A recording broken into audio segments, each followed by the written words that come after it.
Dating nakalaban ni Manny Pacquiao na si Chris Algieri nagbigay ng prediksyon kay Canelo versus Crawford. Sinabi ni Algieri kung matalo si Crawford, hindi naman maapektuhan ang kanyang legasiya dahil aakyat siya ng 2 dibisyon.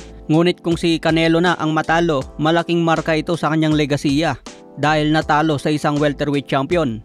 Kaya sa tingin daw ni Algieri, panalong-panalo kay Crawford at talong-talo para kay Canelo. 37 na si Crawford at ngayon aakyat pa ng 2 dibisyon. Kung tutusin, lahat daw ng pabor hawak ni Canelo. Kaya malaking dumi ito sa kanyang resume kung matalo pa. Sinabi pa ni Chris Algieri, gusto ko si Canelo pero marami talaga siyang kritiko. Kaya sa tingin ko kung matalo siya rito, mas dadami pa ang basher ni Canelo. Ayan mga tol, ang buong payag ni Chris Algieri sa Fight Hub TV. Hawak ni Canelo ngayon ang undisputed belt sa super middleweight 168 pounds. Siya ang hari ngayon sa division na yan. Samantala si Crawford naging undisputed na sa 2 dibisyon.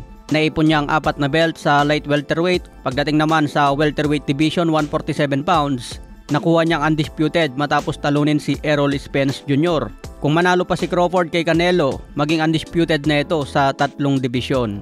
3 boksingero pa lang sa kasaysayan ang nakagawa ng undisputed sa 2 dibisyon ngayong 4 belt era.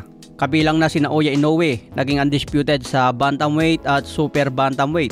Pangatlo si Alexandre Usyk, undisputed sa cruiserweight at heavyweight division. Si Usyk ang pinakamatindi sa kanilang 3 dahil tinalo niya lahat ng matataas na kalidad sa heavyweight.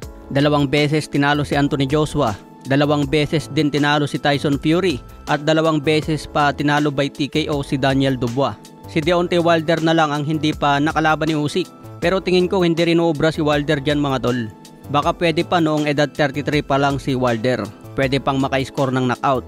Pero noong edad 36 na si Wilder pataas, parang nawala na ang power ni Wilder. Sa iba pang mainit na balita, American sinabi rin sa isang panayam, mas madali umano patamaan sa mukha si Canelo, pero mas malakas ang suntok dahil sa kanyang bigat. Samantala kay Crawford, mahirap daw patamaan ng solid at may lakas din ang suntok. Very easily hit, very easily. Compared to when I fought against Crawford, I couldn't even hit clean. Kaya base sa experience ni American, may pag-asa si Crawford kung hindi siya ma-knockout. Pwedeng talunin si Canelo sa puntos at makuha na sa desisyon.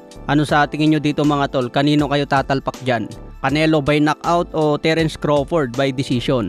Okay mga tol, hanggang sa muli nating updates.